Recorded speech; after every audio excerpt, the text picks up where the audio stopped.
this is Deborah from Garden Spots, and I'm going to show you how to make a vacation water minder for your planters.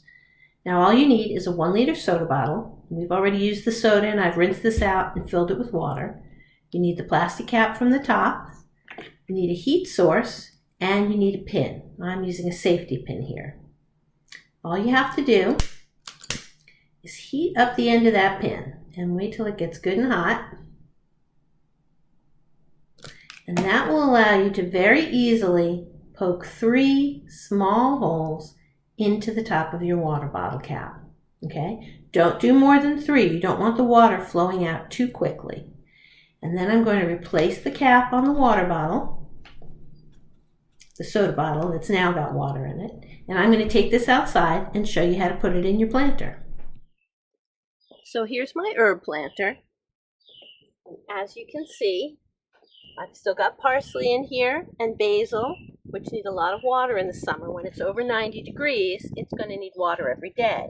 So if I'm going to be gone for a long weekend, I want to make sure I've got a source of water in here. Now there's a couple of tricks to this. One is water the planter thoroughly before you insert the water bottle. And what you see here is that the water drips out pretty quickly, even with only 3 pinholes. But once it's in wet soil, the pressure will keep the water from flowing out too quickly. And then as the soil dries, it will start drawing water out of the bottle.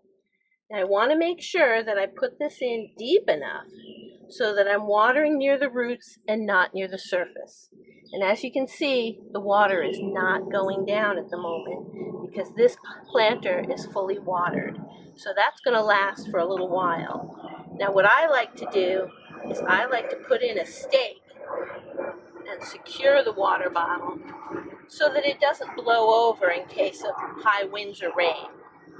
Now this is a fairly large planter, and I'm going to put another water bottle at this end for the basil because, like the parsley, it's a heavy water drinker. The rosemary is going to be just fine where it is. And then when I come back in about a week, everything should still be green and fine. So here's my planter herb garden again. You can see I put in a second bottle.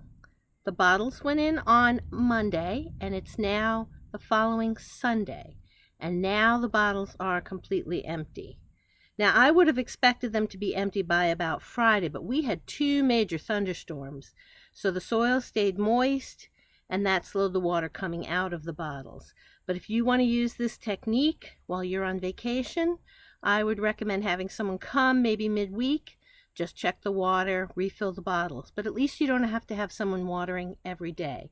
The weather here was incredibly hot. It was over 100 on the heat index, and you can see that some of the basil did in fact get a little crispy. But there's plenty of good new green leaves, and I can cut back the brown, and my planter herb garden will continue to produce till the end of the season.